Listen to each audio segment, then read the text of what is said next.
Prince Mamun সামাজিক যোগাযোগ মাধ্যমে আলোচিত সমালোচিত একটি নাম। ব্যক্তিগত জীবন নিয়ে বারবার সামনে এসেছেন এই টিকটক তারকা। বয়সে দ্বিগুণ বয়সী লায়লার সঙ্গে প্রেমের সম্পর্কের জের ধরে আজ ধর্ষণ মামলার আসামি প্রিন্স মামুন।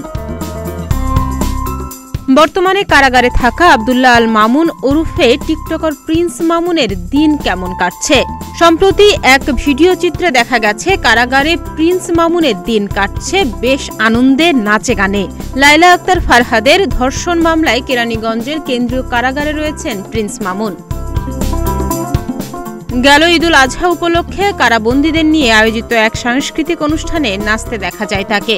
সম্প্রতি এর একটি ভিডিও সামাজিক যোগাযোগ মাধ্যমে ছড়িয়ে পড়েছে, যা রীতিমতো এখন ভাইরাল। এতে তার ফ্যানদের উচ্ছ্বাস প্রকাশ করতেও দেখা যায়, কেউ কেউ আবার এর কড়া সমালোচনাও করেছেন। চলতি মাসে দ্বিতীয় সপ্তাহে মামুনের বিরুদ্ধে ধর্ষণের অভিযোগে মামলা করেন লায়লা আক্তার। এরপর মামুনকে ঢাকা মহানগর ম্যাজিস্ট্রেট আদালতে হাজির করা হলে তাকে কারাগারে পাঠানোর আদেশ দেন আদালত। তবে কেন কারাগারের ভেতরে টিকটক মামুনের এমন আচরণ, সে বিষয়ে কারাগারকে সংশোধনাগার উল্লেখ করে কেরানীগঞ্জের কেন্দ্রীয় কারাগারের senior jail super Subhash Kumar Ghosh জানান, কারাগার হচ্ছে সংশোধনাগার। ঈদ উপলক্ষে বন্দীদের জন্য বিনোদনের আয়োজন করা হয়, সেখানে মামুন গান বাজনা করে। সুষ্ঠু সংস্কৃতি চর্চার মাধ্যমে বন্দীদের মানসিক উৎকর্ষ সাধিত হোক, এটাই মূল লক্ষ্য। তাই আমরা নিজেরাই তার গান রেকর্ড করেছি এবং সামাজিক যোগাযোগ মাধ্যমে তা প্রচার করেছি।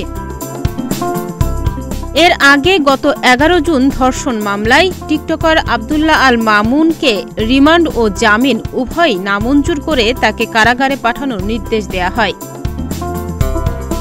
10 জুন দুপুরে সিএমএম আদালতে হাজির করে তার 7 দিনের রিমান্ড আবেদন করেন তদন্তকারী কর্মকর্তা ক্যান্টনমেন্ট থানার উপপরিদর্শক মোহাম্মদ শাহজাহান।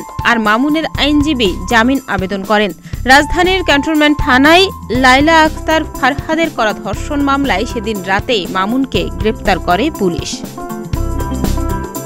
ডেস্ক রিপোর্ট, প্রতিদিনের বাংলাদেশ।